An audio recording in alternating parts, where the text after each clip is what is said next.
Stroke हो जाए तो you can be left behind. आप सोच सकते हैं एट द एज ऑफ 50 एक पेशेंट तो कंप्लीट राइट साइड वीकनेस हो गई है, राइट आर्म राइट लेग एकदम पैरालाइज्ड है, स्पीच चली गई है, आप वॉक नहीं कर सकते, और ये कभी कभी कंप्लीट रिकवरी कभी भी नहीं होगी, आप परमानेंट डैमेज ऐसे है।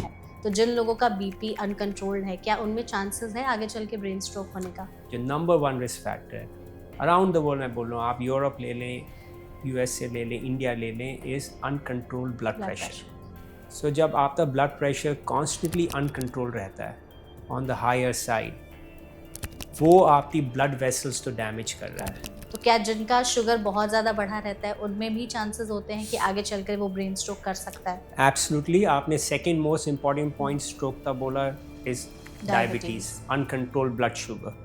सो अगेन इंडियंस में आप देख रहे हैं, आपने राइटली बोला है कि इंडिया में डायबिटीज़ एपिडेमिक हो रहा है। ब्रेन स्ट्रोक की वजह से कितना डैमेज हो चुका रहता है, क्या डैमेज हुआ है, तो क्या होंगे वो चीज़ें? एक हाथ एक टांग में कमज़ोरी आ गई, नमनेस आ गई, या स्पीच प्रॉब्लम आ रही है, बोल नहीं पा रहे, या सडन ऑन से बैलेंस प्रॉब्लम आ रही है, जैसे आपने बताया था सडनली बड़ा सिवियर हेडेक हो रहा है। और अगर वो 6-7-8 घंटे सो भी रहे हैं बट उनकी क्वालिटी ऑफ स्लीप वैसी नहीं है, उनमें भी स्ट्रोक के चांसेस होते हैं। आपको मोर लाइकली है लेटर लाइफ में डिमेंशिया टाइप डिजीजेज हो सकती हैं, अल्जाइमर्स हो सकती हैं। तो स्लीप का beneficial effects a lot. And जो आपके व्यूअर्स को समझना चाहिए, ये नहीं है कि भाई it's just the quantity of sleep, quality we can vary. There are people जो 8 घंटे सोते हैं और पीपल हैं जो 5 घंटे सोते हैं। It's the quality of sleep which is very important, अच्छी क्वालिटी ऑफ स्लीप हो। जब आप तो कांस्टेंट ऑक्सीजन रात तो ब्रेन में नहीं जा रहा, that is considered to be the risk factor कि वो हार्ट अटैक और स्ट्रोक तो लीक करता है। 12-12, 13-13 कप चाय कॉफ़ी पी जाते हैं, तो क्या बहुत ज़्यादा कैफीन के इनटेक से भी कहीं ना कहीं स्ट्रोक का रिस्क बढ़ता है लोगों में? When you are taking so much of caffeine throughout the whole day, it's like आप फ्यूल डाल रहे हैं बॉडी पर, चलते जाओ चलते जाओ चलते जाओ, बी मोर फोकस्ड, जल्दी जल्दी काम करो। इन द एंड कहीं ना कहीं तो वो आपकी बॉडी तो हर्ट करेगा ना, यू हैव टू डीकम्प्रेस। तो आई थिंक कैफीन तक बाय द वे स्लीप में यूजुअली होता है कि last cup of coffee should be before 2 in the afternoon। जो लोग ज़्यादा मोटे होते हैं, ओवरवेट होते हैं, उनमें ब्रेन स्ट्रोक का रिस्क ज़्यादा होता है रादर दैन जो पतले होते हैं। Health problems are more common.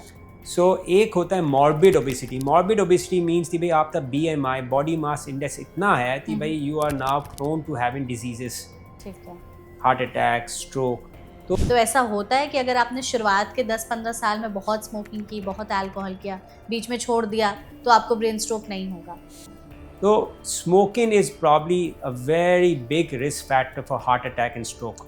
और आपके क्वेश्चन तो आंसर करते हुए, जब आप स्मोकिंग करते हैं आपकी ब्लड वेसल्स की लाइनिंग डैमेज हो रही है, कोलेस्ट्रॉल जम रहा है, प्लाक्स जम रहे हैं, वो ब्लड वेसल कम पतली पतली होती जा रही है, स्टेनोस्ट हो रही है, ब्लॉक हो रही है, कैरोटिड आर्टरीज जो मेजर आर्टरीज होती हैं बंद हो रही है, हार्ट की आर्टरीज बंद हो रही हैं। तो भैया मेरी तो बड़ा क्लियर एडवाइस होती है, स्मोकिंग तो क्विट करिए।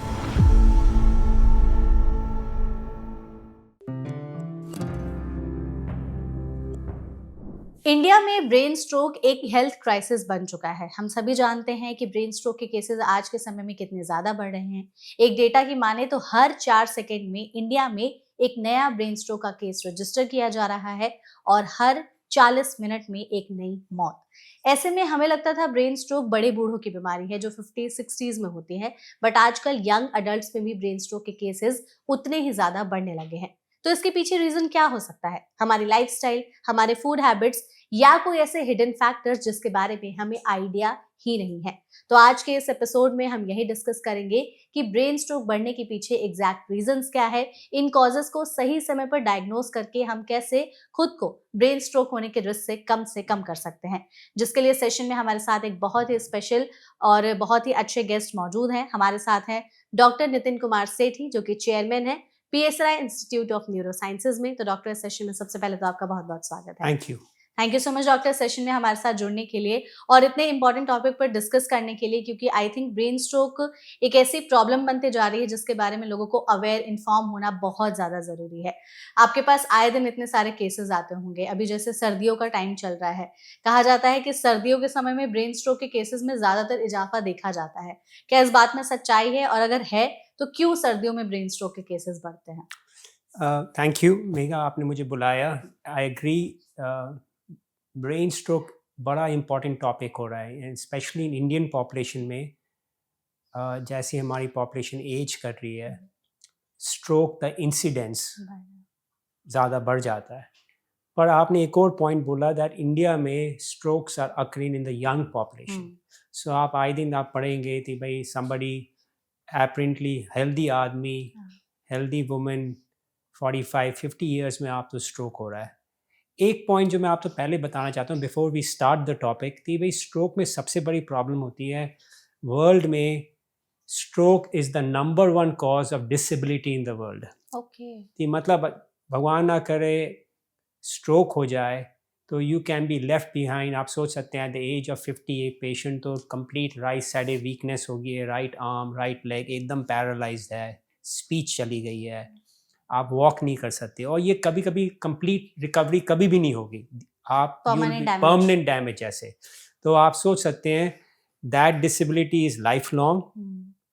और अगर आप उससे थोड़ा if you look at it at the society level में देखिए, that cost of health care उस पेशेंट की जो ओवर द ईयर्स जितनी भी आप सर्विसेज करेंगे, how much it adds to the health care burden of the society. तो दैट इज़ एक क्वेश्चन जो बड़ा इंपॉर्टेंट है कि स्ट्रोक इंसिडेंस इज इंक्रीजिंग। आपने जैसे बोला अडल्ट पॉपुलेशन में तो है, एंड इंडियंस आर एजिंग। आपने देखा अमिताभ बच्चन बोलते हैं कि भाई वी आर लिविंग टिल 85, सो हमारी लाइफ एक्सपेक्टेंसी बढ़ रही है। पर देन एक और इम्पॉर्टेंट पॉइंट जो इंडियन पॉपुलेशन में देखा जा रहा है, why is that Indian population में स्ट्रोक इतने यंग एज में हो रहे हैं, 45-50 ईयर्स में। अच्छा, बिफोर वी स्टार्ट मैं आप ये ब्रॉडली स्पीकिंग आपके व्यूअर्स से बताना चाहता हूँ कि आप स्ट्रोक तो 2 वे में डिवाइड कर सकते हैं। एक होता है इस्कीमिक स्ट्रोक। इस्कीमिक स्ट्रोक होता है कि आपकी खून की नली बंद हो गई। सो अगर आपकी खून की नली बंद हो जाती है, यूजुअली बंद होती है बिकॉज एक क्लॉट आया है और उस क्लॉट ने वो खून की नली बंद कर दी, कोलेस्ट्रॉल क्लॉट हो, प्लेटलेट का क्लॉट हो। तो जब आपकी खून की नली बंद होगी, जो एरिया ऑफ द ब्रेन है जिसे वो ब्लड वेसल सप्लाई कर रही है, that area of the brain will die. अच्छा, एक और चीज़ जो इम्पॉर्टेंट होती है, ब्रेन सेल्स ऐसे हैं जब एक बार जब मर जाएं दे डोंट रीजनरेट। ऐसे आप लिवर होती है, आपकी लिवर में अगर कोई डैमेज भी हुआ, liver cells have the capacity थी वो फिर से आपके लिवर सेल्स फॉर्म कर सकते हैं। तो ब्रेन में एक बार जब डैमेज होता है तो वो ब्रेन सेल्स वापस नहीं आने वाले। सो एक होता है इस्कीमिक स्ट्रोक जिसे हम लोग कहते हैं अंग्रेजी में, ischaemia means lack of blood flow, खून की नली बंद होना। एक होता है हेमरेजिक स्ट्रोक कि खून की नली फट गई। एंड आई नो आप में से क्वेश्चन पूछेंगे, बट ब्रॉडली स्पीकिंग कॉजेज जो हैं इस्कीमिक स्ट्रोक और हेमरेजिक स्ट्रोक के डिफरेंट होते हैं। ओके, ठीक है, तो दोनों पर भी डिस्कस करेंगे हम लोग। जैसे विंटर्स की बात हुई, तो क्या सर्दियों में सच में ब्रेन स्ट्रोक के केसेस ज़्यादा देखने को मिलते हैं? कोई रीज़न है इसके पीछे स्पेसिफिक? तो आपने ठीक बोला, आजकल कई स्टडीज आई हैं कि stroke incidence increases in the winters. अच्छा, उसके सम ऑफ द रीजंस जो सोचे गए हैं, and I want to emphasise to your viewers कि ये नहीं है कि भाई ये 100% प्रूवन है, पर सम स्टडीज़ हुई हैं जो बता रही हैं, लिमिटेड डेटा है कि जब आप सर्दी के दिन होते हैं कपल ऑफ चीज़ें चेंज होती हैं। पीपल एक्सरसाइज कम करते हैं, so that might be one of the factors, आप एक्सरसाइज कम कर रहे हैं। देन सर्दियों के दिन में एक और चीज़ आ रही है कि जैसे आप पोल्यूशन लेवल, जैसे आजकल सब लोग पोल्यूशन के बारे में बात कर रहे हैं, पोल्यूशन लेवल्स इंक्रीजेस पार्ट्स पर मिलियन जैसे आप बता रहे हैं। जो ये पोल्यूशन आपकी लंग्स में घुस रहा है, इन द एंड जब ब्लड वेसल्स में जाएगा तो ये inflammation of the blood vessels करेगा। So when the inflammation of the blood vessels occur, और जैसे आप बोलते हैं ना, जैसे कई लोग जो सप्लीमेंट्स लेते हैं भाई एंटीऑक्सीडेंट लो, तो ये एंटीऑक्सीडेंट क्यों बोल जाते हैं? बिकॉज आप जब आपकी इन्फ्लेमेशन है तो ऑक्सीडेंट स्ट्रेस होता है, मतलब ये ऑक्सीजन जो रेडिकल्स होते हैं ये आपके ब्लड वेसल्स तो डैमेज कर रहे हैं, और उसके कारण भी आपका stroke incidence might be increasing. So and third thing, winters में may be are lifestyle changes, lack of exercise, some people are drinking little excessively in winter, eating too much. So I think it's a combination of factors जो probably causes the stroke incidence winter months में probably increases as compared to summer months. Okay, ठीक है। तो जैसे अभी आपने एक तो बताया कि ये सारे फैक्टर्स की वजह से सर्दियों में बढ़ सकते हैं। अगर हम ओवरऑल ब्रेन स्ट्रोक की ही बात करें कि किन रीजंस की वजह से आज के समय में ब्रेन स्ट्रोक के केसेस इतने ज़्यादा बढ़ रहे हैं, हमारे पास कुछ लिस्ट ऑफ फैक्टर्स हैं। आप प्लीज़ उसको एक-एक करके बताइएगा कि क्या ये कारण हो सकता है। सबसे पहले हम बात करते हैं कि अगर किसी का ब्लड प्रेशर बहुत लंबे समय तक बढ़ा हुआ ही है, वो कंट्रोल में नहीं रह रहा है, तो जिन लोगों का बीपी अनकंट्रोल्ड है, क्या उनमें चांसेस है आगे चल के ब्रेन स्ट्रोक होने का? मेघा, आपने सबसे इम्पोर्टेंट पॉइंट बोला। Number 1 risk factor of stroke around the world, जो नंबर 1 रिस्क फैक्टर है अराउंड द वर्ल्ड, मैं बोल रहा हूँ, आप यूरोप ले लें, यूएसए ले लें, इंडिया ले लें, इज अनकंट्रोल्ड ब्लड प्रेशर। सो जब आपका ब्लड प्रेशर कॉन्स्टेंटली अनकंट्रोल रहता है ऑन द हायर साइड, वो आपकी ब्लड वेसल्स तो डैमेज कर रहा है। अच्छा, कई पेशेंट ये समझते नहीं है, जैसे आपकी ब्लड वेसल्स हार्ट की डैमेज होती हैं जब आप high uncontrolled blood pressure, hypertension है और आपकी हार्ट की ब्लड वेसल बंद हो जाती है, आप उसे बोलते हैं हार्ट अटैक हुआ। सेम वे अगर ब्रेन की ब्लड वेसल बंद हो जाती है, उसे कहते हैं ब्रेन अटैक, और brain attack is basically stroke. So hypertension is probably the number 1 risk factor. और आजकल एक और आपके व्यूअर्स में बताना चाहता हूँ कि आजकल ना recommendations of blood pressure, ideal blood pressure, कई बार पेशेंट पूछते हैं doctor Sethi what should be the ideal blood pressure. आजकल ये रिकमेंडेशंस भी चेंज हो गई हैं। आपके और मेरे फादर के टाइम में होता था, इट वाज मोर रिलैक्स, थी भाई 140/80 है, चलो ठीक है, नो प्रॉब्लम, 150/60 है, चल रहा है। आजकल स्टडीज जब आई हैं, स्टडीज बेसिकली ये दिखाती हैं कि लोअर द ब्लड प्रेशर, जितना आप उसे बेटर कंट्रोल करेंगे उतना आपके लिए बेनिफिशियल होगा। सो आजकल हम बोलते हैं कि भाई और ब्लड प्रेशर नीचे लाइए। कितना? 140, सपोज आप हैं 140/80 हैं और आप मेरे पास आते हैं, मैं आप तो बोलूँगा मेघा नहीं, और कम करो, 130/70 लाओ, 120/70 लाओ। तो इसमें एक चीज़ आती है, बिकॉज एज अ रूल हम सब लोग ना, nobody likes to take medicines। तो ये बड़ा कॉमन है, इंडिया में भी कोई भी मेडिसिन लेना नहीं चाहता, पर कभी कभी मैं पेशेंट को समझाता हूँ कि भाई मेडिसिन आर बेनिफिशियल। आप जितनी भी एक्सरसाइज करिए, natural way of bringing down the blood pressure is exercising, but sometimes medicine are beneficial. Blood pressure की मेडिसिन लीजिए, उन्हें ना छोड़िए, बिकॉज अगर आप ब्लड प्रेशर की मेडिसिन नहीं लेंगे, आपका ब्लड प्रेशर क्रॉनिकली एलिवेटेड रहेगा, और यही चलकर आफ्टर 5-6 years आप तो यंग एज में हार्ट अटैक देगा या स्ट्रोक देगा। So summarising, hypertension, high blood pressure, number 1 risk factor for stroke. और आजकल बाय एंड लार्ज रिकमेंडेशंस है भाई और नीचे लाओ, effective control 120/70। You know, that is probably the right blood pressure readings for us to have। बिल्कुल, तो जितना बीपी कंट्रोल में रहेगा उतने स्ट्रोक होने के चांसेस कम होंगे। आजकल जैसे डायबिटीज है, इंडिया को डायबिटीज का वर्ल्ड कैपिटल भी बोला जाने लगा है, जिस हिसाब से डायबिटीज के नंबर्स बढ़ रहे हैं, प्री डायबिटिक जोन में जा रहे लोग, डायबिटीज और शुगर भी बहुत ज्यादा बढ़ा हुआ रह रहा है। तो क्या जिनका शुगर बहुत ज्यादा बढ़ा रहता है उनमें भी चांसेस होते हैं कि आगे चलकर वो ब्रेन स्ट्रोक कर सकता है? एब्सोल्युटली, आपने second most important point stroke का बोला is diabetes, uncontrolled blood sugar। So again, Indians में आप देख रहे हैं, आपने राइटली बोला है कि इंडिया में डायबिटीज एपिडेमिक हो रहा है। अच्छा, एक सिंपल पॉइंट मैं आपके व्यूअर्स को बताना चाहता हूँ, नॉर्मल ब्लड शुगर होती कितनी है। सो सपोज मैं सुबह उठा, ठीक है, और मैंने चाय भी नहीं पी हुई, बिस्किट भी नहीं लिया, और मैंने ब्लड शुगर अपनी चेक कराई, it should be less than 107। 107। अगर मेरी शुगर 107 से कम आती है, मैं डायबिटिक नहीं हूँ। दैट्स हाउ आप पता होना चाहिए भी कैसे डायग्नोज करा जाता है डायबिटीज़।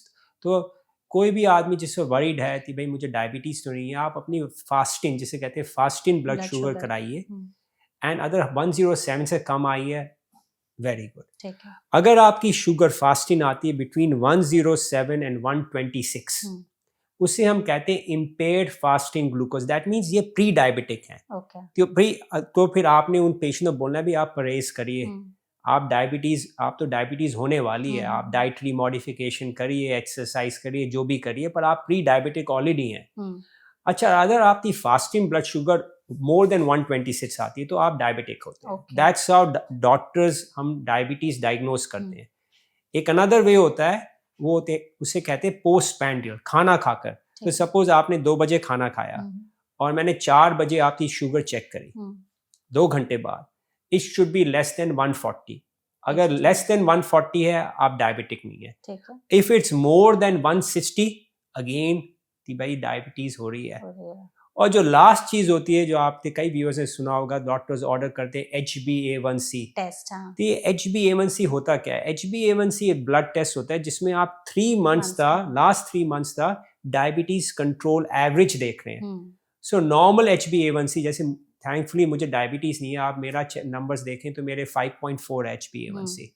पर जैसे ही आप HbA1c इज अराउंड 6 आप ऑलरेडी डायबिटिक हो गए हैं. और सरप्राइजिंगली इंडिया में डायबिटीज का इतना पुअर कंट्रोल है कि हॉस्पिटल्स में हम पेशेंट देखेंगे 13-14 के साथ आ रहे हैं. वो मुझे बताता है एज अ डॉक्टर कि मेरे patient has not been controlling his और हर डायबिटीज. बड़ा पुअर कंट्रोल है. तो सिंपल ब्लड टेस्ट हैं जिससे आप एक्चुअली फाइंड कर सकते हैं आप तो हाइपरटेंशन भी है और आप तो डायबिटीज भी है. नंबर्स ये ऐसे पता करके and then we can prevent the risk of brain stroke also. And modify your lifestyle. Exactly. आजकल जैसे आपने कहा कि चेकअप्स वगैरह पर भी लोग थोड़ा ज़्यादा एम्फेसिस कर रहे हैं, तो कोलेस्ट्रॉल के लिए भी एक आया लिपिड प्रोफाइल लोग कराते. लिपिड प्रोफाइल बहुत हायर साइड पे कोलेस्ट्रॉल रहता है लोगों का. और डाइट में भी हमारे जिस हिसाब से चेंजेस हुए हैं, प्रोसेस्ड फूड्स का खाना, काफ़ी ज़्यादा जंक फूड, तो कोलेस्ट्रॉल भी जिनका बहुत ज़्यादा बढ़ा रहता है उनमें चांसेस होते हैं कि इन्हें आगे चल के शायद स्ट्रोक हो सकता है. एब्सोल्युटली. एंड एक और चीज़ मैं फिर से एम्फसाइज करना चाहता हूँ, जो रिस्क फैक्टर्स आप स्ट्रोक के हम डिस्कस कर रहे हैं वही रिस्क फैक्टर्स हार्ट अटैक के भी होते हैं. करेक्ट. हाँ. तो इन अ वे अगर आप ये रिस्क फैक्टर्स कंट्रोल करेंगे आप तो हार्ट अटैक से भी प्रोटेक्शन मिलेगा और स्ट्रोक से भी प्रोटेक्शन मिलेगा. तो कोलेस्ट्रॉल की बात करें, कोलेस्ट्रॉल में जो चीज़ हम चेक करते हैं टोटल कोलेस्ट्रॉल. तो जैसे आपने ब्लड टेस्ट किया, अगेन एक और चीज़, टोटल कोलेस्ट्रॉल भी जब आप चेक करें कोलेस्ट्रॉल फास्टिंग में करें. अच्छा, ये भी क्योंकि आपने सपोज रात तो बड़ी हैवी डाइट ली है, अच्छा खासा आपने खाना खाया है, ऑयली फूड खाया है, मे बी आप पार्टी में गए थे, थोड़े ड्रिंक्स लिए हैं, तो ना वो फॉल्स रीडिंग आएगी. तो नॉर्मल होती है कि आपने फास्टिंग में चेक किया. और फास्टिंग में कितने घंटे की फास्टिंग? Overnight fasting. जैसे सुबह आपने चेक किया, टोटल कोलेस्ट्रॉल आजकल रिकमेंडेशन है शुड बी लेस देन 200. ठीक है. So but again the lower the better. अगर आपकी है 160 और मेरी है 140, you can say I am much better, मेरा कोलेस्ट्रॉल बेटर कंट्रोल है ना आपसे. अच्छा, उससे बाद कोलेस्ट्रॉल में फ्रैक्शन होते हैं, good cholesterol and bad cholesterol. HDL जो होता है, जैसे कहते हैं हाई डेंसिटी लाइपोप्रोटीन, वो गुड कोलेस्ट्रॉल होता है. वो होता है जैसे फिश में. दैट्स वाई लोग कहते हैं भाई फिश ज़्यादा खाइए, बेक फिश. कई लोग आते होंगे, यंग जनरेशन सप्लीमेंट्स लेती है, तो ओमेगा 3 फैटी एसिड जो होते हैं, फिश ऑयल्स आजकल आपने कहीं भी मिल जाते हैं ओवर द काउंटर. तो फिश ऑयल लेते हैं लोग. वो उसका मेन रीज़न होता है आप HDL तो बढ़ा रहे हैं, गुड कोलेस्ट्रॉल. बैड कोलेस्ट्रॉल होता है triglyceride TG and LDL, low density lipoprotein. इसमें भी नंबर्स होते हैं. LDL आप चाहते हैं भी 100 से कम हो, ट्राइग्लिसराइड चाहते हैं भी 150 से कम हो. तो अगेन सेम प्रिंसिपल आ जाता है, जितना आप नंबर्स नीचे लाएंगे, वेदर आप डाइट से लाएं, वेदर आप तो आपके डॉक्टर एक्सरसाइज, वेदर आपके डॉक्टर बोलते हैं go on a cholesterol medicine, जो स्टैटिन्स होती हैं आजकल आपने देखा तो बड़ी सारी मेडिसिन हैं.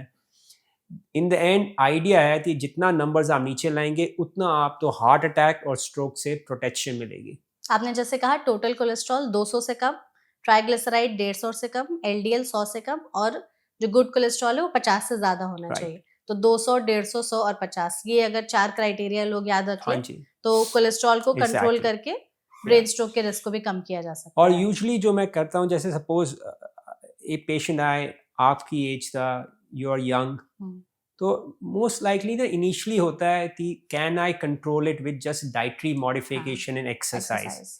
कि भाई अच्छा आप बोलते हो कि डॉक्टर सेठी मैं समझ गई हूँ, मुझे 3 महीने दीजिए, मैं एक्सरसाइज करूँगी, कार्डियोवैस्कुलर एक्सरसाइज करूँगी, डाइटरी अपनी डाइट चेंज कर दूँगी, एंड लेट्स सी नंबर्स कैसे जाते हैं. एंड अगर आप कर सकते हो वेरी गुड, एब्सोल्युटली.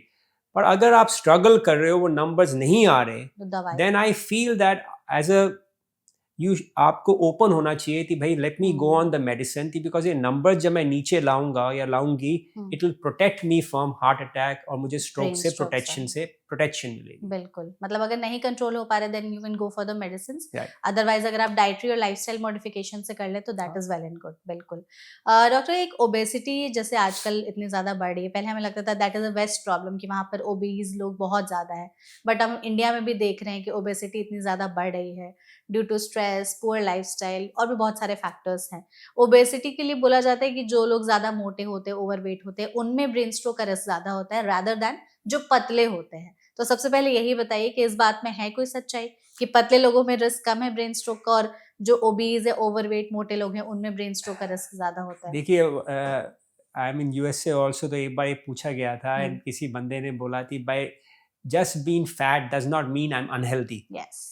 तो पहली चीज मैं बताना चाहता हूँ, कई लोग जो ओबीस हैं दे आर नॉट अनहेल्दी, उनके आप नंबर्स देखेंगे, उनके कोलेस्ट्रॉल आपसे अच्छा होगा। अच्छा, okay. तो जो पतले लोग होंगे उनसे। हाँ, ये just because you are fat doesn't mean you are unhealthy. तो दे आर सर्टेन पीपल जो ओबीस होते हैं पर they are very healthy. And आप देखते हैं कई बार यंग पीपल, कभी किसी आदमी ने इतना वेल मेंटेन एक्सरसाइज भी कर रहा है एंड सडनली आप हेयर करते हैं, अनफॉर्चुनेटली हार्ट अटैक है, स्ट्रोक हो गया। तो I don't think so obesity तो आप सिर्फ BMI, बॉडी मास इंडेक्स में देख सकते हैं, बट बाय एंड लार्ज आप ठीक बोल रहे हैं कि when we are obese health problems are more common. So एक होता है morbid obesity. Morbid obesity means कि भाई आपका BMI, बॉडी मास इंडेक्स इतना है कि भाई you are now prone to having diseases, ठीक है, हार्ट अटैक, स्ट्रोक। तो कितना होना चाहिए BMI? So BMI again varies. आप ना it's calculated by height and weight. So it varies from people to people. पर बॉडी मास इंडेक्स आप कैलकुलेट कर सकते हैं। यू कैन फाइंड आउट कि मेरी हाइट और मेरे वेट के लिए मेरा आइडियल BMI क्या होना चाहिए। Simple calculation. अच्छा, उसके बाद again you want to control your weight. अब कंट्रोल वेट के भी 3 या 4 वेज हैं, एक्सरसाइज, डाइटरी मॉडिफिकेशन या मेडिसिन। तो आई अगेन से थी भाई अगर मेरा पेशेंट बड़ा मोटिवेटेड है एंड कहता है कि भाई मुझे आप 3-4 महीने दीजिए, I put my self in the gym, I start exercising, मैं डाइटरी मॉडिफिकेशन करूँगा, कार्बोहाइड्रेट्स कम कर दूंगी रात की डाइट से। रात तो जैसे मैं सिर्फ सलाद लूँगी या सिर्फ दाल ले रही हूँ, सब्जी ले रही हूँ, I am cutting down carbohydrates, roti. मैं बोला ठीक है, आप 3 महीने लीजिए, 4 महीने लीजिए, and when you will see the numbers कैसे चेंज होते हैं। पर आज एक चीज़ इंपॉर्टेंट है, आप तो समझना चाहिए, आजकल बड़ी इफेक्टिव वेट कंट्रोल मेडिसिन आ गई हैं। आपने सुना होगा ये ओजेम्पिक करके जो दवाई है। हाँ एग्जैक्टली, आजकल lot of movie stars are taking it because they are taking it cosmetically. हम all of us want to be slim, attractive. So the point मैं ये बता रहा हूँ कि जो पेशेंट स्ट्रगल कर रहे हैं वेट लॉस के लिए, मेरी एडवाइस ये होगी कि आप अच्छे डॉक्टर से कंसल्ट कर सकते हैं, बिकॉज आजकल मेडिसिन आ गई हैं विच कैन सब्सटैंशली आपका वेट तो रिड्यूस कर सकती हैं एंड आपकी हेल्थ तो इम्प्रूव करेंगी। सो आप वो मेडिसिन कॉस्मेटिक रीजन के लिए नहीं ले रहे थी भाई मैं I want to look thin. आप एक्चुअली मेडिकल रीजन के लिए ले रहे हैं कि भाई मेरा BMI कम करिए, मेरा वेट कम करिए, so that I become more healthy. So 3 options: dietary modifications, exercise and medicines. Correct. लेकिन obesity is also a factor. Absolutely. हाँ, कि brain stroke के chances होते हैं। हाँ जी। अभी जैसे हम लाइफस्टाइल पर आते हैं तो जैसे स्मोकिंग और अल्कोहल है, कई सारे लोगों का है कि जैसे उन्होंने अपने यंग एज में 10 साल, 15 साल, 20 साल तक लगातार स्मोकिंग की, अल्कोहल किया, फिर उन्होंने अचानक से छोड़ दिया, लेट सपोज 5 साल के लिए, फिर 5 साल के बाद उन्हें स्ट्रोक आया। तो अब उनका एक कंसर्न रहता है कि मैंने तो सब कुछ छोड़ दिया, फिर मुझे स्ट्रोक क्यों आया? तो ऐसा होता है कि अगर आपने शुरुआत के 10-15 साल में बहुत स्मोकिंग की, बहुत अल्कोहल किया, बीच में छोड़ दिया, तो आपको ब्रेन स्ट्रोक नहीं होगा। लेकिन अगर, क्योंकि कई केसेस में ऐसा ही होता है, तो लोगों को लगता है कि सब कुछ छोड़ने के बाद भी अगर आ रहा है तो फिर क्या वैसे है, तो है ये रिस्क भी? नहीं, मेरा इसमें मैं वेरी क्लियर जब मैं पेशेंट से बात करता हूँ, देखिए the way I feel, smoking के कोई हेल्थ बेनिफिट्स नहीं है। आप स्मोकिंग तो डिफेंड नहीं कर सकते कि मेरे हेल्थ के लिए अच्छी है। हाँ, अगर आप स्मोकिंग तो डिफेंड करना चाहते हो, भाई मैं स्मोकिंग करता हूँ या करती हूँ, मुझे रिलैक्सेशन मिलती है, मैं सोशलाइजेशन कर सकता हूँ, आई एग्री। पर आप हेल्थ बेनिफिट्स ले स्मोकिंग तो डिफेंड नहीं कर सकते। तो smoking is probably a very big risk factor for heart attack and stroke. और आपके क्वेश्चन तो आंसर करते हुए, जब आप स्मोकिंग करते हैं आपकी ब्लड वेसल्स की लाइनिंग डैमेज हो रही है, कोलेस्ट्रॉल जम रहा है, प्लाक्स जम रहे हैं, वो ब्लड वेसल कम पतली पतली होती जा रही है, स्टेनोस्ट हो रही है, ब्लॉक हो रही है, कैरोटिड आर्टरीज जो मेजर आर्टरीज होती हैं बंद हो रही हैं, हार्ट की आर्टरीज बंद हो रही हैं। तो भैया मेरी तो बड़ा क्लियर एडवाइस होती है, स्मोकिंग तो क्विट करिए। मैंने आई कैन ऑनेस्टली से फ्रॉम पर्सनल थिंग, मैंने कभी आज तक लाइफ में स्मोकिंग नहीं करी, बिकॉज स्मोकिंग तक कोई हेल्थ बेनिफिट्स नहीं है, कैंसर है, सब कुछ है। दैट्स वाई गवर्नमेंट इतना बड़ा कैंपेन करती है, जो आप वो एड्स देते हैं जो इतने भयंकर एड्स हैं, बट एक्चुअली वो उसका रीज़न है कि पीपल शुड बी अवेयर कि भाई स्मोकिंग से कितने आप तो हेल्थ प्रॉब्लम्स हो सकते हैं। सो आंसरिंग योर क्वेश्चन, अगर आप 5 साल करें 6 साल करें, आपने अपनी आर्टरीज तो डैमेज कर ही दिया है। करेक्ट। अब वो रिकवर कितना करती है नहीं करती ये डिबेटेबल है। हाँ, ये कहा जाता है लंग्स के लिए कि भाई आप स्मोकिंग छोड़ दो तो आफ्टर समटाइम्स आपकी lungs more normal function, lung function normal आ रहा है, पर आर्टरीज आपकी डैमेज रहेंगी। ओके, वो डैमेज एक बार हो वो गया, डैमेज हो गया तो एक बार हो गया। सो आई फील वेरी स्ट्रांगली, मैं अपने सब पेशेंट जो आते हैं मैं उन्हें बड़ा स्ट्रांगली, कभी कभी ज़्यादा स्ट्रांगली काउंसल करता हूँ भाई आपने स्मोकिंग छोड़नी है। अब is easier said than done. आप भी जानते हैं, मैं भी जानता हूँ कि स्मोकिंग इज एन एडिक्शन, और एक बार जब आप स्मोकिंग की एडिक्शन शुरू हो जाती है ना, उससे छोड़ना आसान नहीं होता। बिल्कुल। पेशेंट भी ट्राई करे, जितना भी विल पावर हो, वो सूनर लेटर वो थोड़ा सा बार्गेनिंग शुरू हो जाती थी। डॉक्टर साहब पहले मैं 6 सिगरेट पीता था, अब मैं सिर्फ 2 पी रहा हूँ। मैं बोलता दैट्स स्टिल नॉट इनफ, आप अभी भी पी रहे हैं, जहर तो डाल ही रहे हो आप अपने शरीर में। तो ये आप 2 ग्राम डालो चाहे 6 ग्राम एग्जैक्टली आप अपनी लाइफ से थोड़ा बार्गेनिंग कर रहे हैं, पर आप अभी भी cigarette you have to quit completely, पूरी तरह से। अच्छा, आप आजकल उसके भी आ गए हैं, देखिए आजकल डी एडिक्शन सेंटर्स हैं, निकोटीन पैच आता है जो आप लगा सकते हैं, निकोटीन गम आती है। सो इंडिया में आजकल रिसोर्सेज हैं, ऑब्वियसली विल पावर चाहिए कि anybody who is smoking, will power and with ये थोड़ी चीज़ों के साथ आप स्मोकिंग की हैबिट से निकल सकते हैं। And the same thing applies with alcohol. Alcohol तो भी आप डिफेंड नहीं कर सकते saying that alcohol is good for my brain. Alcohol in the end आपकी बॉडी तो हानि करती है, but that's and done as compare to smoking. आप भी जानते हैं, मैं भी जानता हूँ कि alcohol is more socially acceptable. We all go out to a party, maybe एक ग्लास ऑफ वाइन ली, एक आपने कोई विस्की ली, I feel that's okay, a drink here and there effect नहीं करता।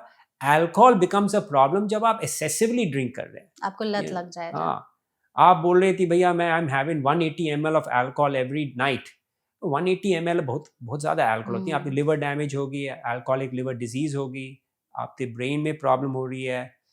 सो अल्कोहल भी अगेन मेरी एडवाइस यही होती है पेशेंट्स, तो भाई ड्रिंक इन मॉडरेशन। 1 ड्रिंक लिया, मे बी 2nd ड्रिंक आपने लिया एंड उसे बीच में आधा में छोड़कर आप बोला that's enough for me, I am happy.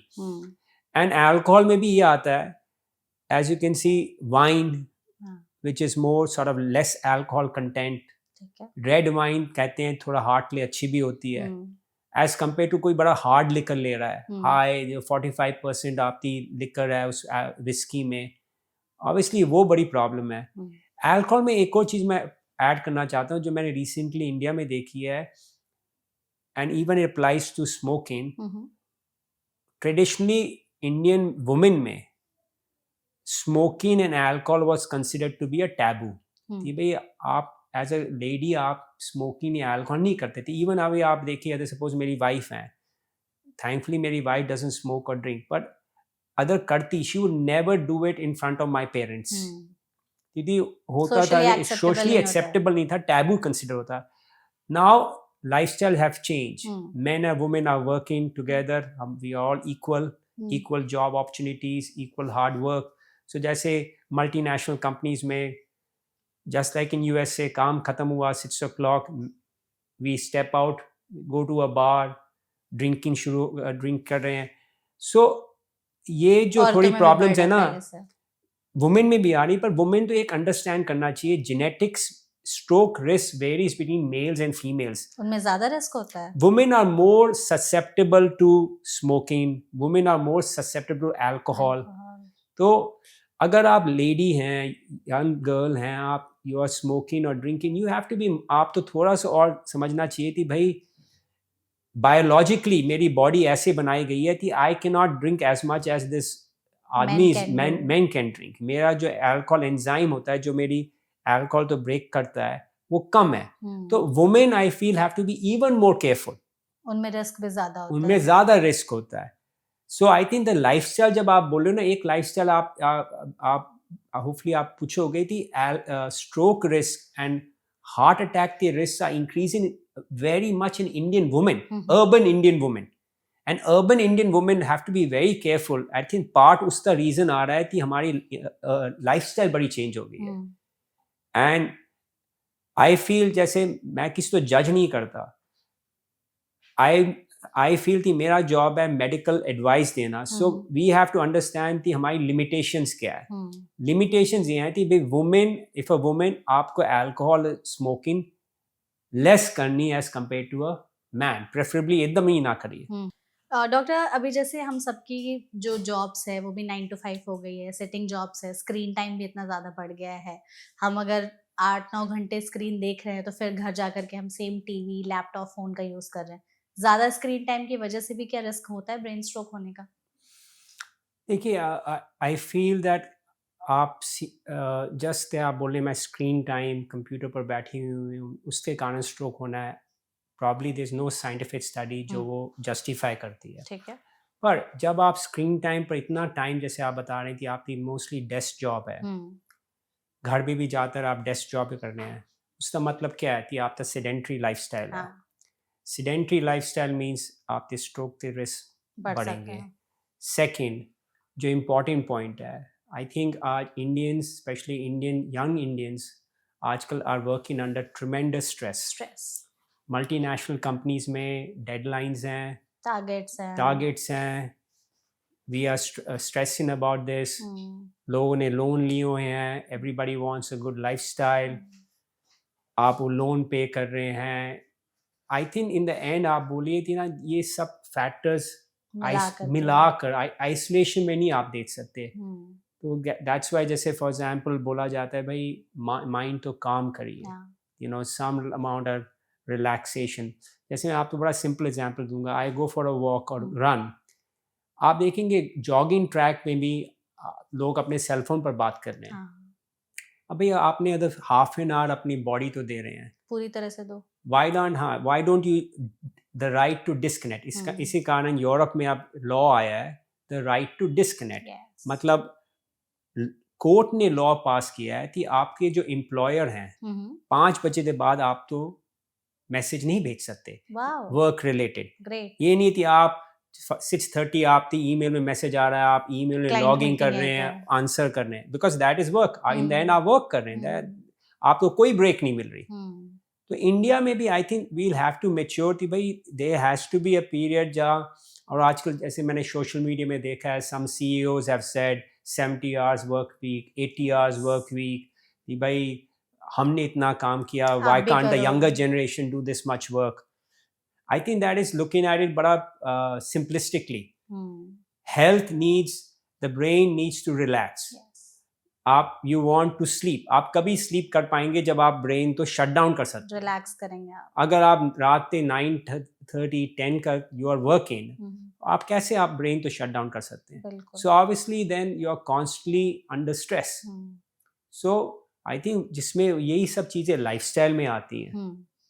So maybe we should have a law in India, right to disconnect. भाई after 5:36 you should not be, अगर मेरा एम्प्लॉयर मुझे कोई मैसेज भेजता है and I do that work, maybe I should get paid more, और it waits till tomorrow.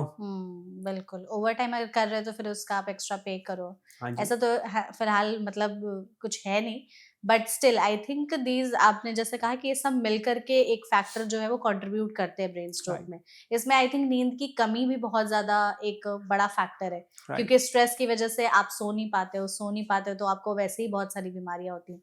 तो जो लोग कम नींद लेते हैं, जिनकी बहुत पुअर स्लीप है, और अगर वो 6-7-8 घंटे सो भी रहे हैं बट उनकी क्वालिटी ऑफ स्लीप वैसी नहीं है, राइट, उनमें भी स्ट्रोक के चांसेस होते हैं। एब्सोल्युटली। देखिए, इंसोम्निया तो मैं बड़े पेशेंट देखता हूँ। हम्म, इंसोम्निया मीन्स कि आप सो नहीं पा सो रहे। नहीं पाते हैं। पर इसमें आपने एक बड़ा अच्छा पॉइंट बताया। ये नहीं होता कि कितने घंटे सो रहे हो, हम्म, क्वालिटी ऑफ स्लीप बड़ी होती है। मैटर्स। कई बार आप, जैसे आपने नैप लिया 1 घंटे का लिया, पर आप उठते हो, आप you feel so good, fresh यार कितने फ्रेश, इतनी अच्छी नींद आई मुझे। तो फॉर अस टू स्लीप ना, the brain has to shut down. जैसे 11 बजे जब मैं सोने जाता हूँ, मेरा brain has to shut down. ये नहीं मुझे ख्याल आ रहा कि ये पेशेंट देखा था, वो देखा था, this problem is happening in my family. तो जिन लोग तो अंडरलाइन स्ट्रेस होता है, they can not shut down the brain in the night. तो रात तो ब्रेन में थॉट्स जा रहे हैं, थॉट्स जा रहे हैं। जैसे आपने बताया, आप सो नहीं पा रहे, you wake up not rested. आजकल काफ़ी डेटा आ रहा है कि sleep is good for memory. जब आप कॉन्स्टेंटली अच्छा स्लीप नहीं कर रहे, आपको मोर लाइकली है लेटर लाइफ में डिमेंशिया टाइप डिजीजेज हो सकती हैं, अल्जाइमर्स हो सकती हैं। तो स्लीप का beneficial effects a lot. And जो आपके व्यूअर्स को समझना चाहिए, ये नहीं है कि भाई it's just the quantity of sleep, quality we can vary. They are people जो 8 घंटे सोते हैं और पीपल हैं जो 5 घंटे सोते हैं। It's the quality of sleep which is very important. अच्छी क्वालिटी ऑफ स्लीप हो, सो उसमें भी आई थिंक इक्वल एम्फेसिस होना चाहिए, because that keeps you healthy. Sleep apnoea का भी बोला जाता है कि जो लोग जैसे खराटे ज्यादा लेते हैं या जिन्हें स्लीप एपनिया है, बार बार नींद में उनकी सांस रुक जाती है, उनमें भी रिस्क होता है स्ट्रोक होने का। हाँ जी, आजकल स्लीप एपनिया इनफैक्ट काफ़ी सालों से is thought to be a major risk factor for stroke. आपके व्यूअर्स लिए मैं बताता हूँ what sleep apnoea is. Right behind your tongue, आपके टंग के पीछे आपकी एयरवे है, ट्रेकिया है, नीचे जा रहा है, फेफड़ों में जा रहा है। ठीक है। और नाउ ये opening, it has to remain open, air can go in and out. अभी मेरी ट्रेकिया खुला हुआ है, मैंने लंबी सांस ली, सीधा अंदर चली गई।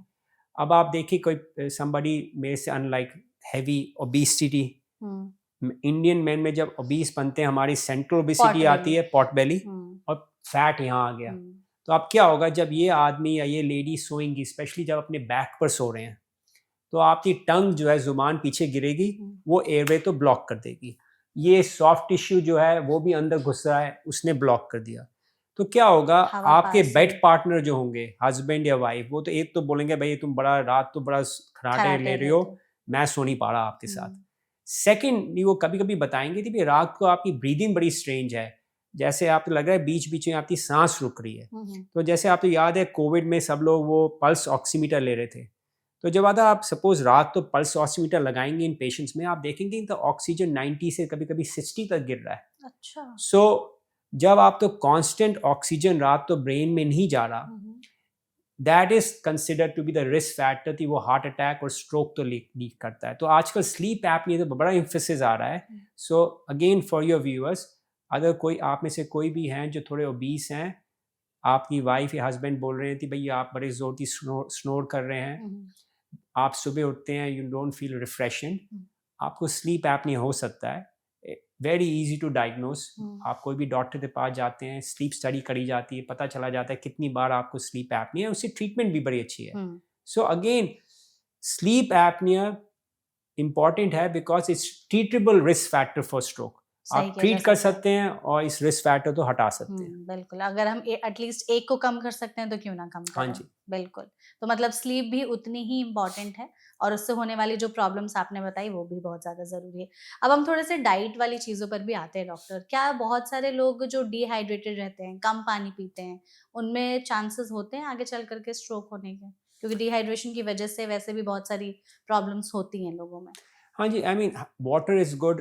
As you know 70% of human body cells are made of water. So hydration तो स्टेटस हमेशा अच्छा होना चाहिए। एक चीज़ होती है जैसे फॉर एग्जांपल जब आप स्मोक कर रहे हैं या अगर आप वुमेन है, आप ओरल कॉन्ट्रासेप्टिव पिल्स ले रहे हैं टू प्रिवेंट प्रेगनेंसी, अगर आप उसमें डिहाइड्रेशन जब होता है तो ब्रेन में क्लॉट्स हो सकते हैं वेन्स में, उसे कहते हैं cortical sinus thrombosis. So again simple intervention, पानी पीजिए, मेक श्योर दैट आप, और सिंपल वे होता है आप पता चल जाता है आप डिहाइड्रेटेड हैं तो नहीं। जब आप बाथरूम जाते हैं, if your urine is yellow in colour, deeply yellow, you know कि आप डिहाइड्रेटेड हैं। आप पानी पियेंगे आप तो यूरिन साफ निकलेगा। So hydration again simple intervention ensures good health. तो क्या जैसे आजकल बहुत सारे डिटॉक्स ड्रिंक्स, इन्फ्यूज ड्रिंक्स आते हैं कि सिनेमन वाटर पी लिया या फिर बहुत सारे फ्रूट्स मिला करके रख लिया पीने से, इन सबसे बेनिफिट मिलता है, that is good? Honestly I feel ये थोड़ा सा गिमिक है इनमें। आजकल इलेक्ट्रोलाइट वाटर्स भी आते हैं, आप अल्कलाइन वाटर्स, आप ब्लैक 100 रुपये वाटर। दे रहे हैं उसके, जो विच इज़ प्रॉब्ली, अगर आप देखें, it's nothing superior than regular water. हाँ, आप नींबू पानी बना सकते हैं, इक्वली इफेक्टिव जैसे आपने बनाया। सो अगर आप इलेक्ट्रोलाइट वाटर लेते हैं when you are doing gyms and all, fine, absolutely ले सकते हैं। Always better to be inform, देखिए उसके क्या इलेक्ट्रोलाइट लिखा वाटर हुआ में है? क्या है, कैलोरिक काउंट कितना है। आपने देखा होगा कई ड्रिंक्स आते हैं विच आर स्टिमुलेंट्स, लोग लेते हैं सुबह कॉफ़ी के साथ, उसमें काफ़ी हाई कैफीन होती है, it's a very high caffeine content. वो आपने सुबह तो ले लिया कि आप काम कर रहे हैं, पर then in the throughout the whole day आपका ब्लड प्रेशर हाई है, बिकॉज आपने इतनी कैफीन दी हुई है। So I think you have to be careful कि आप एक बार एज ए एजुकेटेड कस्टमर पढ़ें कि भाई इसमें कैफीन कंटेंट कितनी है, क्या मैं ले रहा हूँ जो ये जिसमें ये कैफीन है, क्या इलेक्ट्रोलाइट्स पड़े हुए हैं इसमें, and then you can make a wise choice. आपने कैफीन की बात की, लोगों इंडिया में आई थिंक कैफीन का एडिक्शन काफी ज्यादा है, स्पेशली चाय कॉफी से। लोगों के दिन की शुरुआत बिना इसके होती नहीं है। बहुत सारे ऐसे लोग हैं मेरे मतलब सर्कल में, तो मैंने देखा है कि दिन की 12-12 13-13 कप चाय कॉफी पी जाते हैं। तो क्या बहुत ज्यादा कैफीन के इनटेक से भी कहीं ना कहीं स्ट्रोक का रिस्क बढ़ता है लोगों में? अगेन मेगा इसका वही वे है कि आप डायरेक्टली नहीं कह सकते भाई टू मच, और आपने 10 कप कॉफ़ी पी ली तो आप तो स्ट्रोक ज़्यादा चांसेस है। पर when you are taking so much of caffeine throughout the whole day, it's like आप फ्यूल डाल रहे हैं बॉडी पर, चलते जाओ, बी मोर फोकस्ड, जल्दी जल्दी काम करो। इन द एंड कहीं ना कहीं तो वो आपकी बॉडी तो हर्ट करेगा ना, यू हैव टू डीकम्प्रेस। तो आई थिंक कैफीन तक, बाय द वे, स्लीप में यूजुअली होता है कि last cup of coffee should be before 2 in the afternoon। जब आप 2 o'clock के बाद कैफीन लेते हैं ना, तो आप तो रात तो नींद में डिस्टर्बेंस आएगी। सो अगर somebody is taking कैपुचिनोज और americano late in the evening, late night, कई लोग फिर सो नहीं पाएंगे। बिल्कुल, और इनसे उनका कई बार कहते हैं लोग कि बीपी भी बहुत फ्लक्चुएट होता है। एग्जैक्टली। हाँ, तो मतलब कैफीन का थोड़ा बहुत इनडायरेक्टली रिलेशन तो है इससे। सॉल्ट और शुगर इनटेक की बात करें तो इंडिया में हम सब जानते हैं कि एक्सेसिव अमाउंट में हर चीज़ खाई जाती है। सॉल्ट का इनटेक भी ज़्यादा है, इवन आप टेबल्स पर भी देखेंगे कि सॉल्ट पड़े हुए रहते हैं। अगर खाने में नमक है भी तो फिर भी एक्स्ट्रा सॉल्ट डाल देंगे। शुगरी चीज़ें हम ज़्यादा खाते हैं। इंडिया में सेलिब्रेशन का मतलब ही है मिठाइयाँ। हर सेलिब्रेशन के लिए हमारे पास अलग-अलग टाइप की मिठाइयाँ हैं। तो बहुत ज़्यादा चीनी, नमक का जो कंज़प्शन आजकल बढ़ गया है, हालाँकि लोग इस पर बात भी कर रहे हैं, बट क्या सच में ये कहीं न कहीं ब्रेन स्ट्रोक होने का एक कारण है कि आपकी डाइट में इतना ज़्यादा नमक और चीनी है कि आपको ब्रेन स्ट्रोक तक भी कर सकता है? हाँ, देखिए इसमें salt is essential part of the diet. तो ये तो नहीं है कि आप एकदम खाना इंसिपिड खाएं एकदम, पर salt has to be taken in moderation. जैसे आपने बताया, जब आप ज़्यादा सॉल्ट लेते हैं आपका ब्लड प्रेशर बढ़ता है। शुगर, अगेन आप ज़्यादा शुगर ले रहे हैं, स्पेशली सिंपल शुगर, जैसे आप चीनी बस डाल रहे हैं, रिफाइंड शुगर, देन आप तो डायबिटीज़ से मोर चांसेस हैं। आप कॉम्प्लेक्स शुगर ले रहे हैं, जैसे फॉर एग्जांपल आप चावल लेते हैं, उसमें भी आफ्टर ऑल कार्बोहाइड्रेट्स हैं, that is probably better tolerated. Again मैं जैसे अपने पेशेंट्स को बताता हूँ, too much of anything is bad. अगर आप मॉडरेशन में चीज़ें लीजिए ना, तो आप गए, सेलिब्रेशन हो रही है, you took a small piece of the cake, खत्म, अच्छी बात है। अब आपने केक भी लिया, गुलाब जामुन भी लिया, जलेबी भी ली, सब कुछ लिया, I think that some point in time वो हेल्दी नहीं है। हाँ, करेक्ट। मतलब थोड़ा सा अपने जुबान पे लगाम लगाना जरूरी है। Self control is necessary sugar and salt के लिए। एग्जैक्टली। जैसे माइग्रेन के भी बहुत सारे पेशेंट्स होते हैं, तो उनमें भी एक डर रहता है कि अगर मुझे माइग्रेन है तो कहीं आगे चल करके ब्रेन स्ट्रोक तो नहीं हो सकता है। तो क्या है ऐसा कि जिनको माइग्रेन है या बहुत ज्यादा उनके माइग्रेन ट्रिगर होते रहते हैं, तो रिस्क है उनमें आगे चल के स्ट्रोक होने का? देखिए, इस पर थोड़ी सी रिसर्च किया गया है। माइग्रेन वेरी कॉमन हेडेक होता है, वर्ल्ड वाइड होता है। वुमेन में मोर कॉमन होता है as compare to man. Typical migraine क्या होता है, आप बैठे हुए हैं, सडनली एक साइड से फट रहा है आपका, उस समय आप तो लाइट्स बॉदर करेंगी, साउंड्स बॉदर करेंगे। कई लोगों को तो माइग्रेन के टाइम में थोड़ा सा नॉजिया होता है, उल्टियाँ आती हैं। माइग्रेन का ये है कि माइग्रेन बेसिकली उस समय आपकी ब्लड वेसल्स में थोड़े चेंजेस आते हैं, कंस्ट्रिक्ट करती हैं, डायलेट करती हैं। तो तो वाइल कोई ऐसी स्टडी नहीं है कि migraine patients are more likely to have a stroke, but migraine is very common. तो इट्स नॉट अनयूजुअल कि आप तो माइग्रेन पेशेंट में स्ट्रोक्स देखे जाते हैं, but again simple things, migraine is again very well treatable. और माइग्रेन की ट्रीटमेंट क्या होती है? A lot of migraine treatment is lifestyle changes. Triggers आप आइडेंटिफाई करिए। Stress is the most common trigger of migraine. अगर आप वेल हाइड्रेटेड हैं, आप अपने खाना पीना राइट टाइम पर खा रहे हैं, अच्छा सो रहे हैं, रेगुलर फिजिकल एक्सरसाइज करें, आपकी माइग्रेन फ्रीक्वेंसी ऑलरेडी काफ़ी कम हो जाएगी। सो इन अ वे आप देखिए, all these factors kind of connect to each other. Lifestyle. अच्छा, हेडेक के लिए भी बोला जाता है कि कई बार एक ऐसा हेडेक होता है अपनी लाइफ टाइम में जो बहुत ही ज़्यादा पेनफुल होता है, और यही एक अर्ली वार्निंग साइन होता है शायद स्ट्रोक का, कि अगर आपको एक बहुत ही बुरा वाला पेन हो रहा है सर में, तो ये अगर ऐसा किसी को पेन फ्रीक्वेंट बढ़ रहा है, तो क्या होता है कि शायद ये ब्रेन स्ट्रोक का एक अर्ली वार्निंग साइन हो सकता है? मेगा आपने आप जर्नलिस्ट हैं, आपको पता होगा, there was a very famous actor जिसके बारे में ये चीज़ बड़ी बात करी गई थी कि देखिए, जब एक चीज़ होती है aneurysm in the brain. I think तो सलमान खान ने इस बारे में भी बात की थी बहुत ज़्यादा। कि एनोरिज्म इन द ब्रेन, ये ब्लड वेसल की आउट पाउचिंग होती है। तो कभी कभी जैसे हम हिंदी इंग्लिश में बोलते हैं worst headache of my life. तो मेरे से पेशेंट आया, मैंने बोला आप अपना हेडेक 0 to 10 में ग्रेड करिए। 0 मीन्स आप तो कोई हेडेक नहीं है, आप कंफर्टेबल हैं। 10 मीन्स सबसे बुरा हेडेक आपकी। वो बोलेंगे मेरा हेडेक 10 out of 10 है। तो तब हम ये सोचते हैं कि भाई कोई एनोरिज्म तो नहीं है, कोई रप्चर तो नहीं कर रहा, खून को नहीं निकल रहा। That's also a form of a stroke. So again वो जो होता है, that is the worst headache of my life. उसमें भगवान ना करे किसी तो हो एनोरिज्म रप्चर, उसमें काफ़ी मेजर प्रॉब्लम होती है, ब्रेन में इमीडिएटली ब्लड आ जाता है। अगेन बेसिक्स पर ब्लड प्रेशर कंट्रोल और जो भी चीज़ें हमने बात करी हैं, they all help in that. बिल्कुल। अगर किसी की फिजिकल एक्टिविटी काफ़ी ज़्यादा कम है, जो नहीं कर रहे हैं, तो उनमें भी स्ट्रोक के चांसेस होते हैं। और इसमें एक और मेरा सवाल ये होगा कि फिजिकल एक्टिविटी में डॉक्टर लोगों को लगता है कि जैसे आपने वॉक कर लिया हर खाना खाने के बाद, या एक रेगुलर 30 मिनट की आप वॉक करते हैं डेली, तो that also counts in physical activity और not? I'll answer your second question। आपका सेकंड क्वेश्चन बड़ा अच्छा है, बिकॉज मैं कई बार पेशेंट से पूछता हूँ आप एक्सरसाइज करते हैं? हाँ जी डॉक्टर साहब, मैं थोड़ा टहलता हूँ। देखिए, ये टहलना, एक राउंड लेना कॉलोनी का इज़ नॉट फिजिकल एक्सरसाइज। आप अपने डॉग को घुमा रहे हैं। फिजिकल एक्सरसाइज मीन्स जो बेनिफिशियल फिजिकल एक्सरसाइज होती है कि आप अपने हार्ट रेट तो बढ़ा रहे हैं, and you holding that heart rate. आप 15-20 मिनट तक आपका हार्ट रेट एलिवेटेड रहता है। तो फॉर एग्जांपल ब्रिस्क वॉकिंग करी। And again physical activity very करती है based on our cardiovascular conditioning and age. अब यंग आदमी है, he is running on the treadmill या he is jogging, he or she is jogging। जैसे हम older हो रहे हैं, may be brisk walking.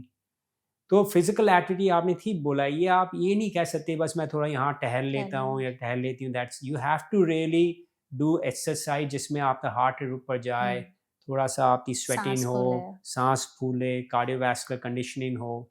So that depends upon that. पर इसमें एक इम्पॉर्टेंट पॉइंट है जो मैं बताना चाहता हूँ कि अगर आप पुअर फिजिकल कंडीशनिंग में हैं तो काइंडली 0 to 100 में ना जाइए। कि आपने कभी भी एक्सरसाइज नहीं करी, कल आज आपने हम दोनों तो सुना हो, कल आप ट्रेडमिल पर चलकर 20 मिनट भागने नहीं, आपको कार्डियोवैस्कुलर कंडीशनिंग करनी है। 0 to 10 पहले, फिर 10 to 20। एक अच्छा ट्रेनर रखिए, जो भी रखिए, कि भाई धीरे धीरे करते आप अपनी फिजिकल एक्टिविटी बढ़ाएं और अपनी कार्डियोवैस्कुलर कंडीशनिंग करें। बिल्कुल, ओके। तो जैसे मतलब जो लोग समझते हैं कि टहलना बहुत अच्छी फिजिकल एक्टिविटी है, that doesn't count. That doesn't count. हाँ, जब तक आपके हार्ट रेट ना बढ़े वो फिजिकल एक्टिविटी कंसीडर नहीं की जाएगी। तो जो लोग कम फिजिकल एक्टिव है, उनमें चांसेस होते हैं ब्रेन स्ट्रोक होने के? एब्सोल्युटली। इनएक्टिविटी जो है leads to obesity, leads to high blood pressure, leads to poor control of the diabetes. तो इनफैक्ट अगर आप देखें, जो भी हम बात कर रहे हैं, it boils down to the basics. Basic क्या है? Good diet, healthy diet. Indian diet वैसे भी काफ़ी हेल्दी होती थी, पर अब हमारी डाइट बड़ी चेंज हो रही है। पर अगर आप घर तक खाना खाएं, majority of Indian house hold में वेरी सिंपल फूड होता है, लेस तेल में बना हुआ, हेल्दी, लॉट ऑफ वेजिटेबल्स होती हैं आपकी, दालें होती हैं। अगर आप नॉन वेज हैं, preferably fish, better than having red meat. ठीक है। अगर आप अल्कोहल पीते हैं, drinking in moderation, so I think, और देन एक्सरसाइज, तो आप अगर आप बेसिक्स पर जाएं, तो यू आप प्रिवेंट अ बहुत लॉट ऑफ दिस, ये जो सब डिजीजेस हैं आप तो प्रोटेक्शन मिलती मिल है। सकते हैं, करेक्ट। जैसे हमने इतनी सारी चीज़ों पर बात की, कॉजेज़ पे, almost I think we have covered everything. अगर आपने इंडियन थाली की भी बात की कि इंडियन थाली में हम क्या चीज़ें चेंज कर सकते हैं जिसकी वजह से स्ट्रोक के रिस्क को कम किया जा सकता है। डाइट में भी कुछ ऐसे स्पेसिफिक फूड आइटम्स हैं जिससे हम सुपर फूड्स कह सकते हैं अपने ब्रेन के लिए, कि अगर हम खाते हैं तो स्ट्रोक का भी रिस्क कम होता है, हमारा ब्रेन भी अच्छे से फंक्शन कर सकता है और ओवरऑल हेल्थ भी अच्छी रहती है। हाँ, देखिए अब इंडिया में भी रोल ऑफ सप्लीमेंट्स आ रहा है, कई लोग इंडिया में सप्लीमेंट्स लेते हैं, जिसे हम, एक वर्ड होता है इंग्लिश में नूट्रोपिक्स। नूट्रोपिक्स मीन्स जैसे थिंग्स विच आर, जैसे आपने बोला, healthy and good for the brain. तो जैसे मैंने बताया, omega 3 fatty acid, fish oil, काफ़ी डेटा है that fish oil is good for the brain. Blood vessels तो अच्छा करता है, हार्ट के लिए भी अच्छा है, ब्रेन के भी अच्छा है। तो आप अपने डॉक्टर से बात कर सकते हैं, भाई मुझे कोई ओमेगा 3 फैटी एसिड्स पर डालो। लेडीज़ के लिए, लेडीज़ में कैल्शियम एंड विटामिन डी की कमी हो जाती है बिकॉज ऑफ और वो ऑस्टियोपोरोसिस पर लीड करता है। So it's very important the young women should be supplementing, and even older people की कैल्शियम विटामिन डी लीजिए फॉर बोन हेल्थ। अच्छे, अगेन जब यंग वुमेन की बात कर रहे हैं, स्पेशली जो प्रेग्नेंट एज ग्रुप में है, folic acid, iron, very good. वही विटामिन होते हैं जो आप तो एंटीनेटल विटामिन दिए जाते हैं जब आप प्रेग्नेंट होते हैं। ओल्डर एज में जैसे आप बात कर रहे हैं, apart from fish oil, B12 का काफ़ी रोल है। B12 is good for the brain, good for memory. अच्छा, B12 की एक फ़ायदा ये है कि B12 वाटर सॉल्युबल है, तो अगर आपने ज़्यादा B12 भी ले लिया ना, वो आपके यूरिन में निकल आएगा, आपको हर्ट नहीं करेगा। एंड एक अच्छी मल्टीविटामिन लीजिए। तो अगर आप ये बेसिक चीज़ें लेंगे, आई थिंक आप you will have a healthy brain. बिल्कुल। कुछ ऐसे खाने के भी आइटम्स है, जैसे लोग कहते हैं कि अखरोट, फ्लैक्स सीड्स, ये सब बहुत अच्छे होते हैं, फिश बहुत अच्छा होता है आपके ब्रेन के लिए, तो that is good. Fish is good. अगर आप बेक कर सकते हैं, fish is better rather than have an oily fish. Green leafy vegetables brain के लिए काफ़ी अच्छे होते हैं। एस्पैरागस का रोल है, बीट रूट का रोल है, ब्रोकली। तो इन कई फूडों में, जैसे आपने पहले मुझे बताया था जब हम लोग बात कर रहे थे, इनमें they are rich in antioxidants, so they have little bit of anti cancer properties, anti inflammatory properties.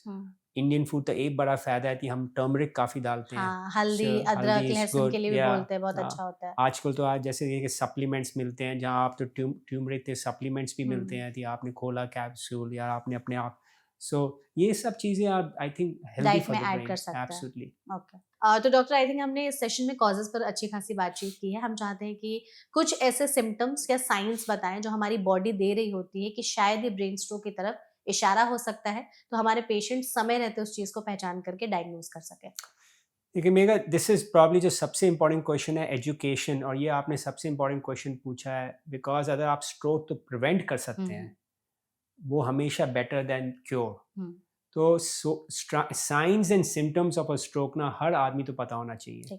तो अगर सडनली आपको, भगवान ना करे, कोई आपके लव्ड वन को sudden onset he suddenly face एक साइड से ढलक रहा है, फेशियल वीकनेस आ गई, या एक हाथ एक टांग में कमज़ोरी आ गई, नमनेस आ गई, या स्पीच प्रॉब्लम आ रही है, बोल नहीं पा रहे, या सडन ऑनसेट बैलेंस प्रॉब्लम आ रही है, जैसे आपने बताया था सडनली बड़ा सिवियर हेडेक हो रहा है, मैं तो हमेशा एडवाइस करता हूँ कि आप प्रिकॉशन पर भी नियरेस्ट हॉस्पिटल पर जाइए, स्पेशली ऐसे हॉस्पिटल पर जाइए जहाँ स्ट्रोक सेंटर हो। आजकल कई हॉस्पिटल्स में स्ट्रोक सेंटर है। उसमें क्या होता है कि द हॉस्पिटल्स आर इक्विप्ड होते हैं कि जल्दी आप तो डायग्नोज कर सकते हैं कि स्ट्रोक हो रहा है तो नहीं हो रहा, based on MRI and all.